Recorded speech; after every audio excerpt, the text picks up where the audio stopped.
Welcome to Life in the Markets. My name is Tim Russell, and today is May 12th, 2025. Last week in the markets were really not much of anything happening. It was lower volatility, lower returns, actually. The market was down a fraction of a percent. Interestingly, though, the equal weighted market index did well, actually grew last week. Don't make anything of that per se. It's just an interesting note to pay attention to. Things that are driving the market right now, it looks like there's a lot of excitement about a potential deal with Great Britain on trade. There's some interesting economic items coming out.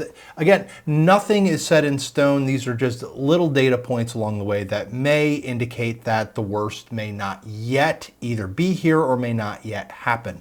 Our base case is that's probably the economy, at least, is going to continue to do well once we get through some of the uncertainty for the tariffs and all of these negotiations that are going on. So as far as just basic things to look forward to in the week ahead, we'll continue to watch markets and earnings. Things have been shaping up fairly well in spite of all of the uncertainty, in spite of the tariffs, in spite of the inflation concerns. We'll be very interested to see how the rest of this week shapes up. As far as investing goes, I want to keep you just your eye on what exactly is it that we're doing when we're investing.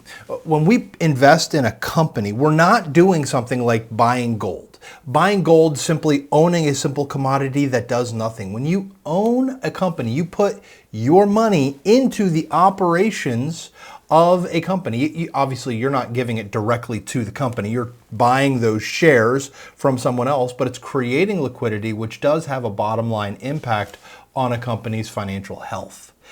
We're investing in companies to help do good things, to help the world become a better place, Lord willing.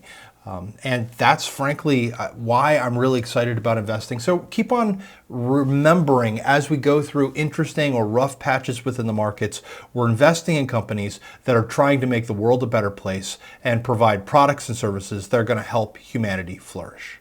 Just a quick verse, stewardship verse of the day, comes from Hebrews 13, verse 5. It says this: "Keep your life free from the love of money. Be content with what you have.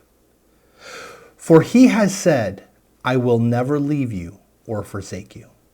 These are verses that we can take to the bank. These are verses that we can build our investing lives upon.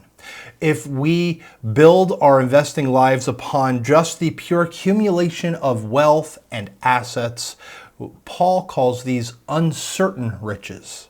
But when we keep our life free from the love of money, when we have a rock solid confidence that God will provide for all of our needs, that he will never leave us or forsake us, we're in a great place to enter into uncertainty and unknowns, trusting the God who knows the future and has all of the outcomes in his hand. Well, we want to thank you for joining us today. Remember to order your copy of The Good Steward, our book that was released just this last month. I would encourage you to purchase it, read it, share it with a friend. It is now out on Audible as well, so I'd highly encourage you to pick it up there. Take care. God bless. We'll see you next week. Be safe in the markets.